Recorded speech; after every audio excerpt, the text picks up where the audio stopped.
திரு CP. Radhakrishnan அவர்கள் கொங்கு மண்டலத்தை சார்ந்த ஒரு மூத்த அரசியல்வாதி. மிக நீண்ட காலம் தமிழக பாரதிய ஜனதா கட்சியினுடைய வளர்ச்சிக்கு உறுதுணையாக இருந்து பணியாற்றியவர். அவரோடு அவருடைய தேர்தலிலெல்லாம் அந்த தேர்தல் பொறுப்புகளை ஏற்று அந்த தொகுதிக்கு பொறுப்பாளராக இருந்து பணிபுரியக்கூடிய, அவருக்கு கீழ் பணியாற்றக்கூடிய அனுபவம் எல்லாம் எனக்கு தனிப்பட்ட முறையிலே மிகுந்த மகிழ்வை அளிக்கிறது. அவர் வெற்றி பெறுவது என்பது நிச்சயமாகிவிட்ட இந்த சூழலில் அவருக்கு முன்பாகவே வாழ்த்துக்களை தெரிவிப்பதற்கும், ஒரு வேட்பாளராக அறிவிக்கப்பட்டதற்கு நேரடியாக வாழ்த்துக்களை தெரிவிப்பதற்கும் தமிழக பாரதிய ஜனதா கட்சியினுடைய மாநில தலைவர், தமிழ்நாட்டில் இருக்கக்கூடிய பாஜக தலைவர்கள் நேரில் சென்று அவரை பார்ப்பதற்காக செல்கிறோம்.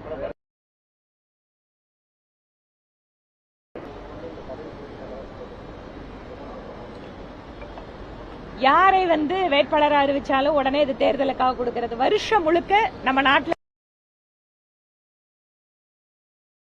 வருஷம்னு சொல்ல முடியுமா? அப்படி இருக்கும்போது எது பிஜேபி பண்ணாலும் அது தேர்தலுக்காக அப்படின்னு சொல்றது வழக்கமான வாடிக்கையான ஒரு விஷயம் தான்.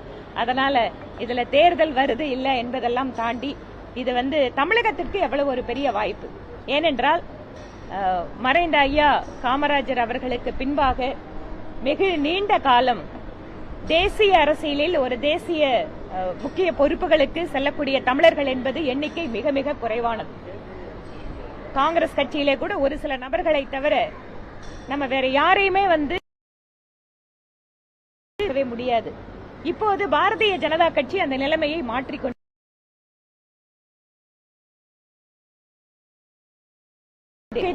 கொடுக்க வேண்டும் என்று பிரதமர் மோடி அவர்கள் நினைப்பதாலும் தமிழகத்திற்கு இம்மாதிரியான அரிய வாய்ப்புகள் எல்லாம் கிடைக்க துவங்கி இருக்கிறது.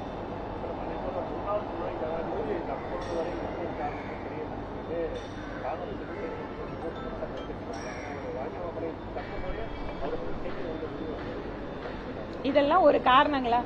துணை ஜனாதிபதி அவர்கள் முன்னாள் எதிர்ப்பவர், அவர் ஓய்வு பெற்றதுக்கான காரணம் என்ன? உடல்நல அப்படிங்கறத காரணத்தை காட்டிதான். அதுக்கப்புறம் என்ன அவர்கிட்ட போய் டெய்லி இவங்க இன்டர்வியூவா கேட்பாங்க? இது அர்த்தமில்லாத ஒரு விஷயம். அது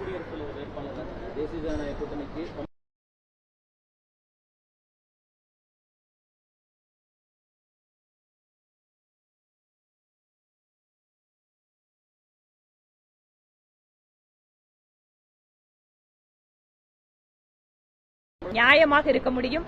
திராவிட முன்னேற்ற கழகத்தினுடைய மாநிலத்தினுடைய முதலமைச்சர் கூட தமிழர்கள் என்று பேசுகின்ற இந்த நேரத்தில் ஒரு தமிழருக்கு அவர் ஆதரவு அளிக்க வேண்டும். இதற்கு முன்பாக கூட பல்வேறு உதாரணங்கள் இருக்கு. மகாராஷ்டிரா ஒருத்தர் போகும்போது மகாராஷ்டிராவில் இருக்கிறவங்க கட்சியை தாண்டி